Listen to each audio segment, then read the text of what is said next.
It's a fact, Sonic the Hedgehog 3 is set to close out 2024 with a bang. We've got dirt to do. But after 2 action-packed movies, do you know which questions this new adventure needs to answer? Ever since the release of the first trailer, one question has been haunting the dreams of franchise fans. How is Dr. Gerald Robotnik alive? This is a huge question, and it's crucial to understanding where we stand with this new adaptation.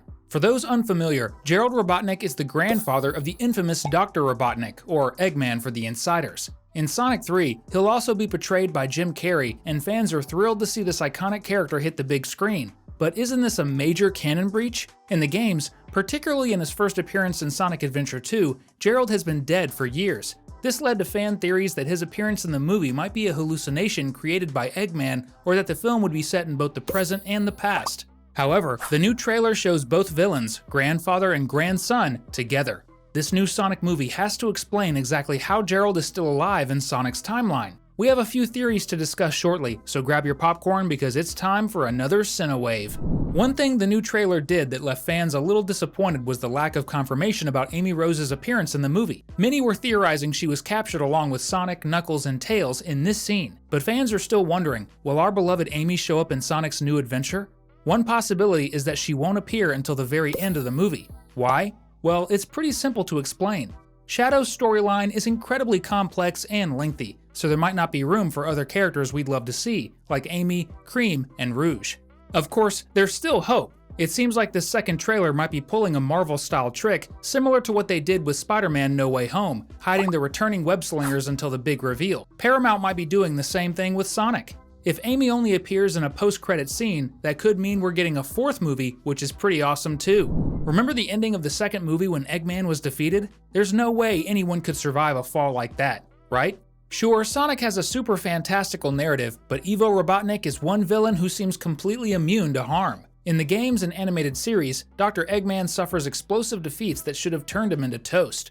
Yet he keeps coming back. This question is just as important as how Gerald is still alive. Our theory for Grandpa Robotnik? He may have finally perfected the ultimate life form in Shadow, and perhaps he has been in cryosleep all these years. But what about Eggman? Why does he seem indestructible? Could he actually be a robot with the real Robotnik hiding somewhere safe? Or could the mushroom juice he drank in the last film have given him some kind of invulnerability? There are so many questions, but as long as Jim Carrey is in the movie, we're not complaining. One question that could unlock the entire mystery of Sonic 3 is whether Shadow will be the key to activating the Eclipse Cannon. As we all know, this ultimate weapon can destroy entire planets and is part of Robotnik's arsenal. With it, he can threaten every nation on Earth, giving the villains leverage to try and take over the world. In Sonic canon, the cannon only achieves this devastating power when activated by the Chaos Emeralds, which are already well known in the franchise. However, the trailer shows a scene where Shadow appears to power the cannon himself, and the color of the destruction beam matches Shadow's signature energy. This strongly suggests that Shadow's power will fuel Robotnik's deadliest weapon. This drastically changes the original story, but that's not necessarily a bad thing. Fans will get a surprising twist, but the real question is this a good change?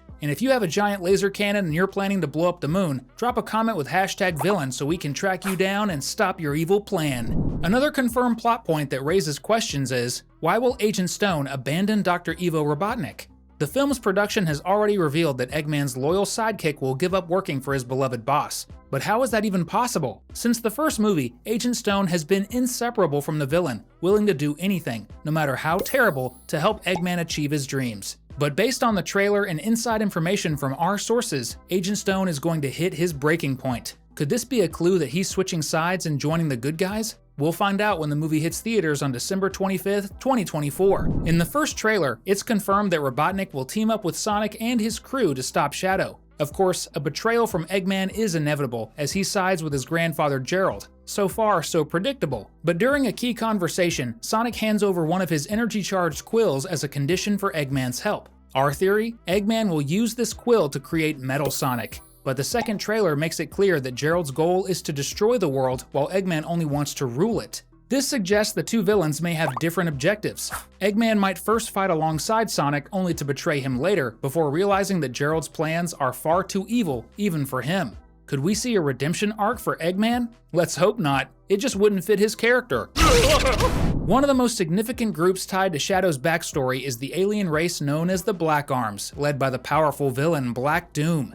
Gerald used the DNA of this extraterrestrial to create what he called the ultimate life form, which became Shadow. This means the Black Arms need to appear in the movie for Shadow's origin story to remain intact. If they're left out, it would drastically alter Shadow's backstory. This would be a real shame because the Black Arms present a perfect opportunity to give fans what they've been asking for: less focus on human characters. And it's not just us saying this. In almost every discussion about Sonic, fans consistently ask for the movies to focus solely on Sonic and his crew, with Robotnik as the only human exception. Bringing the Black Arms into this film could finally mean saying goodbye to Tom and the human cast, a farewell fans would happily welcome. This raises an important question. Will Paramount, the studio behind these films, really remove the human characters from the Sonic series? This has been a hot topic ever since the end of the second movie, when it became clear that keeping the human element in the story was hurting the adaptation. Many fans' criticisms have consistently focused on this point. Aside from Dr. Robotnik, characters like Tom and Maddie failed to capture the audience's interest. Maybe it is time for Sonic to leave Earth and embark on adventures in other worlds. However, doing so would mean Paramount needs to commit to a film that's nearly 100% CGI, and perhaps that's why it's unlikely that one of the fan base's biggest requests will be fulfilled. But do you know which request must be respected? Ours! Don't forget to subscribe to the channel and hit the notification bell. Speaking of special effects, there's one creature that would be expensive to bring to life, but it needs to be in this movie: the Bio-Lizard. This monstrous being was Gerald's first attempt at creating the ultimate life form. However, it was uncontrollable, so he locked it away. Before he succeeded with Shadow, Grandpa Robotnik created this beast, which ultimately became the final boss in Sonic Adventure 2 and was later reimagined in Sonic X Shadow's Generations. The Bio-Lizard's immense power could be the very reason why Shadow and Sonic join forces. There's even a theory about where it's hidden, most likely on the moon. If you pay attention to the second trailer, you'll notice the Eclipse Cannon blasts a section of the moon, possibly revealing the Bio-Lizard's prison. Or perhaps when Shadow betrays Gerald, the Doctor will be forced to unleash his backup plan. That's simply not possible. As most fans know, Shadow has a deep connection to Sonic's past. He was once used by Gunn many years ago to fight villains that only appear in Sonic 2006, including Silver and Mephiles. Thanks to the Chaos Emeralds, Shadow even possesses the ability to manipulate time and space. This could mean the anti-hero's plan involves using the emeralds to travel back in time to save Maria. Could this event lead to the introduction of Mephiles and Silver in a potential fourth movie? Casting Jim Carrey as two characters this time around is a massive win for the Sonic franchise. But what many people don't know is that the actor has announced his retirement in the coming years. This means we likely won't see Ivo Robotnik in a fourth film. Sonic 3 might be the last time we see Eggman on the big screen, and the movie needs to wrap up his storyline once and for all. Moving forward, the franchise will probably focus on other villains like Mephiles, unless Sonic 3 ends up being the final installment. Will the world's fastest hedgehog bid us farewell in this film? You've probably noticed that there's a lot that needs to be answered, right? And you might be wondering how the movie will have enough time to address all these questions. Spoiler, it won't. Sonic 3 simply won't have enough time to cover everything we've discussed in today's video. Based on our calculations, it would take a movie of at least 3 hours to resolve all the loose ends. But it's unlikely the producers will go that route. So the real question is, which of these questions will be left unanswered in the adaptation? And if the movie rushes through too many plot points, it risks leaving fans dissatisfied, especially those who have followed the franchise for years through the games, comics, and other media in the Sonic universe. Balancing all of this is a huge challenge, but we hope the movie prioritizes the most important storylines now and leaves room to address the rest in a future installment. After all, keeping the audience intrigued is the key to ensuring the success of the Sonic cinematic universe. But you know where you do have time? Right here, to watch more videos before Sonic 3 premieres. We've selected 2 more videos for you to enjoy. See you in the next one.